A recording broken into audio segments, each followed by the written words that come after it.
আমাদের সাথে দুজনের সাথে 10 দিন ধরে এত নির্যাতন করছে আমাদের, মানে আমরা বাঁচার কোনো উপায় ছিল না। পরে এমন একটা পরিস্থিতির মধ্যে পড়ছি, তো দেখা যাচ্ছে যে একটা জ্বালানা ছিল, আমরা বাঁচতে পারবো, তাই আমরা দুজনে চলে আসি। আসসালামু আলাইকুম সুপ্রিয় দর্শক, আমার ক্যামেরার সামনে দুটো মেয়ে দেখতেছেন। এই দুটো মেয়ে আমাকে গতকালকে থেকে ফোন দিতেছিল, কিন্তু আসলে আমি সময় দিতে পারি নাই। এই দুটো মেয়ে অনেক বিপদে আছে, বুঝতে পারছেন? অনেক বিপদে থাকার পরও আমাকে সে স্মরণ করছে, আপনাদের কাছে একটু সাহায্য চাইতেছে। আসেন ওনাদের মুখেই শুনি আমরা ওনারা কী বিপদে আছে, আমাদের কাছে কী সাহায্য চাই। আসসালামু আলাইকুম আপু। ওয়ালাইকুম আসসালাম। ওয়ালাইকুম আসসালাম। আপু কেমন আছেন আপনারা?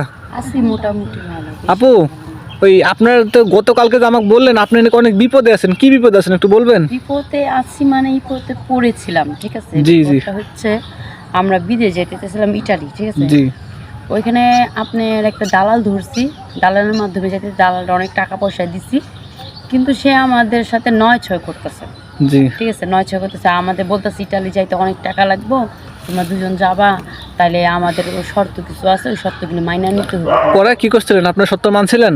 না না না, আমাদের পক্ষে তো ওই শর্ত মানাও সম্ভব না। সম্ভব না, তাই আচ্ছা তার আগে একটা কথা বলি আপু, আপনারা কি করতেন দুজনে? আমরা জব করতাম ভাই, আমরা গার্মেন্টসে চাকরি ও আপনারা দুজন কি হন? আমরা বান্ধব। বন্ধ। তার মানে আপনাদের কোনো কিছু না, গার্মেন্টস আপনাদের পরিচয়? হ্যাঁ হ্যাঁ, ও এই তার মানে দুইজনে গার্মেন্টসে পরিচয়, দুজনেই আপনাদের এই দুজন পরামর্শ করে ইটালি যেতে চাইছিলেন। আচ্ছা কত টাকার মতো দিছিলেন আপনারা ওই দালালের হাতে? ও দিছে 4 লাখ টাকা, আমি দিছি 3 লাখ টাকা। এত টাকা দিতে হয় মেয়ে মানুষ গেলে নাকি কম লাগে? অনেক বড় একটা চাকরি দিবে, মানে মাসে 1 লাখ টাকা পাবো। আপনাদের হাজবেন্ড নাই না বিয়ে হয়নি আপনাদের? না, আমাদের এখনো বিয়ে হয়নি।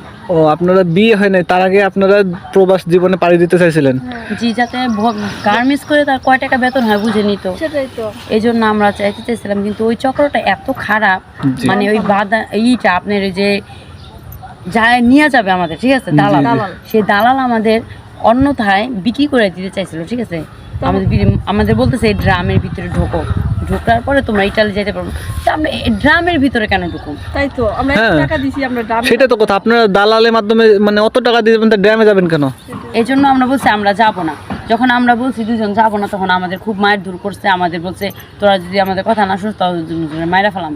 তখন আমরা বুদ্ধি করলাম যে যদি চিল্লাচিল্লি করি তাহলে তো আমরা এখান থেকে বাঁচতে পারবো না, ওদের কথা ঠান্ডা মাথায় ভাবতে হইব।